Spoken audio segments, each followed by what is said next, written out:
अब हम बात करते हैं आज आर्टिकल 41 की। डीपीएसपी के तहत अनुच्छेद 41 के तहत देखते हैं क्या बात की गई है। तो अनुच्छेद 41 के तहत कुछ दशाओं में काम, शिक्षा, लोक सहायता पाने का अधिकार के बारे में बात की गई। यानी इसमें बोला गया है कि काम पाने के, शिक्षा पाने के और बेकारी, बुढ़ापा, बीमारी, निःशक्तता की दशाओं में लोक सहायता पाने के अधिकार को संरक्षित करता है।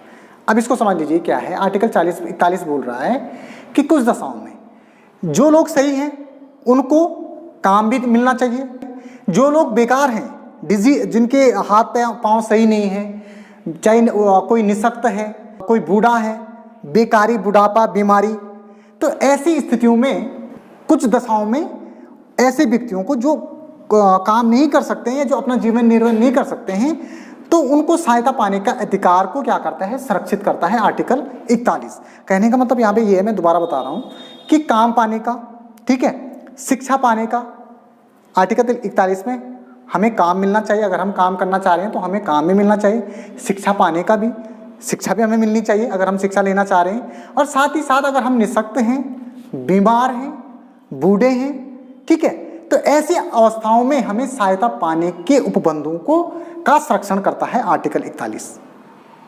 यानी अगर कोई ऐसी कंडीशन आएगी तो राज्य क्या करेगा, ठीक, उन्हें संरक्षण प्रदान करेगा। इस प्रकार का जिक्र आर्टिकल 41 में किया गया है। आर्टिकल 41 कहता है कि भाई जो व्यक्ति काम करने वाला है उसको काम दिया जाए, शिक्षा दी जाए, ठीक है, और जो बेकार व्यक्ति है, बीमार है, बुढ़ापा है, निःशक्तता की अवस्था में है, किसी काम करने की स्थिति में नहीं है, कोई हाथ पाँव उसका खराब है, तो वो व्यक्ति राज्य के द्वारा, और राज्य उनको क्या करेगा, सहायता उपलब्ध करा सकता है। तो इस प्रकार के अधिकार को संरक्षित या इस प्रकार के अधिकार का संरक्षण करता है आर्टिकल 41।